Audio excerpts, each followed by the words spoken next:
Your mind races at 2 a.m. replaying that awkward conversation. You obsess over a decision, terrified of choosing wrong. You refresh your email, waiting for a reply that never comes. This mental torture has a name: overthinking. And 2,000 years ago, a former slave discovered the cure. His name was Epictetus, and his philosophy of control could free your mind today. Epictetus taught one fundamental truth that changes everything. Some things are within our power, while others are not. So, this is the dichotomy of control, the core Stoic principle that separates what's yours to change from what you must accept. Your opinions, judgments, desires, and aversions, these you control. Everything else, other people's actions, past events, external circumstances, these are not yours to command. Modern science reveals why we struggle with this. Our brains have a default mode network that activates when we're not focused on tasks. It's the mental space where rumination lives. MRI scans show excessive activity here correlates with anxiety and depression.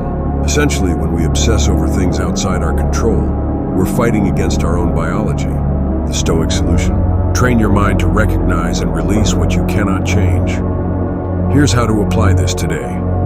First, develop the habit of immediate categorization. When a stressful thought arises, ask, is this within my control?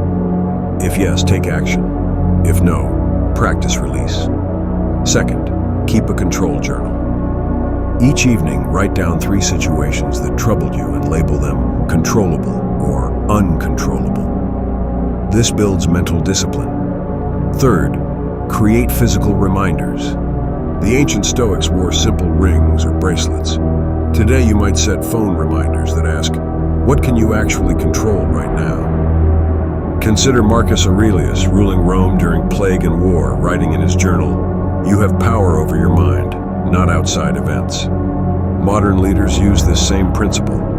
Navy SEALs train to focus only on what they can control in chaotic situations. Top executives use the Serenity Prayer, a modern adaptation of Stoic wisdom. The pattern is universal. Peak performance requires this mental clarity. Most people fail at this in 3 ways. First, they mistake influence for control. You can persuade but not control others. Second, they confuse acceptance with apathy. Releasing control isn't giving up, it's focusing energy wisely. Third, they judge what's uncontrollable. Resistance creates suffering. The Stoic alternative: assess clearly, act where you can, accept what you can't. For deeper practice, try Epictetus's reserve clause. Add fate permitting to all your plans. This builds mental flexibility. Apply negative visualization. Imagine losing what you value to appreciate it more while reducing attachment. Practice voluntary discomfort. Occasionally choose hardship to prove to yourself that you can handle what life brings.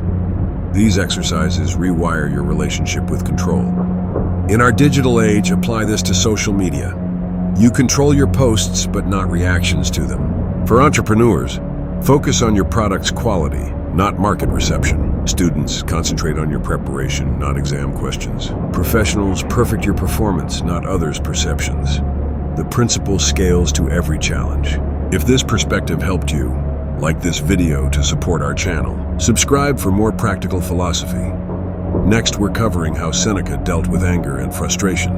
In the comments, share one thing you'll stop trying to control this week. Remember what Epictetus taught his students: no one is free who is not master of themselves. Your mind is waiting to be reclaimed. Start today.